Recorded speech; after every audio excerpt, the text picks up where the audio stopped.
ઈનો પેકિંગનું આખું ગોડાઉન ઝડપાયું છે। ખેડાના ગોબલજ ગામે કોઈ પણ પરવાના વિરાજ ધમધમતું હતું આખું ગોડાઉન।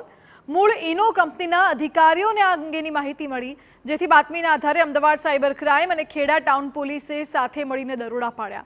ઓએનજીસી ગેટ નંબર 3ની પાછળ આવેલા ગોડાઉનમાં દરોડા પાડવામાં આવ્યા, જેમાં પાઉચ તૈયાર કરવાના સાધન, મશીન અને લેબલ પણ મળી આવ્યા છે। ગોડાઉનમાંથી 2.29 લાખનો મુદ્દામાલ જપ્ત કરવામાં આવ્યો અને હાજર 2 ચોકીદારની પોલીસે અટકાયત કરી છે। 2 ચોકીદાર અને ગોડાઉન ભાડે રાખનાર વિરુદ્ધ કોપીરાઇટ ભંગની ફરિયાદ નોંધાઈ છે।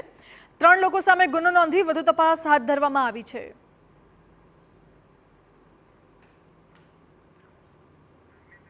આ ઈનો જે પાઉચ લોકો રોજિંદા જીવનમાં લેતા હોય છે, સોડા તરીકે એનું ડુપ્લિકેટ ગોડાઉન મળી આવ્યું છે।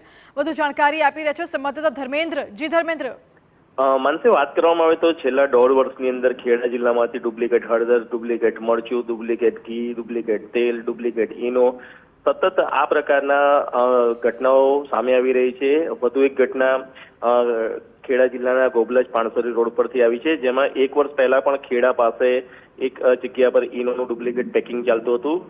જે ઈનો કંપનીના જે સત્તાધીશો છે તેમને એક ઇન્ફોર્મેશન મળી હતી કે ગોબલજ પાણસરી રોડ પર ઓએનજીસીની પાછળ એક ગોડાઉનની અંદર ઈનોનું ડુપ્લિકેટ પેકિંગ ચાલી રહ્યું છે, જેને લઈને જે તે સત્તાધિકારી દ્વારા પોલીસને જાણ કરવામાં આવી હતી અને પોલીસને સાથે રાખીને દરોડા કરવામાં આવ્યા હતા। મહત્વની બાબત એ છે કે 2 આરોપીઓ ઘટના સ્થળેથી પકડાયા છે, સાથે સાથે ઘણો મોટો મુદ્દામાલ પણ પકડાયો છે। જે ઈનો ડુપ્લિકેટ પેકિંગ કરવાની મશીનરીથી લઈને તેનો જે કાચો સામાન આવે તે પણ પોલીસ દ્વારા જપ્ત કરવામાં આવે છે।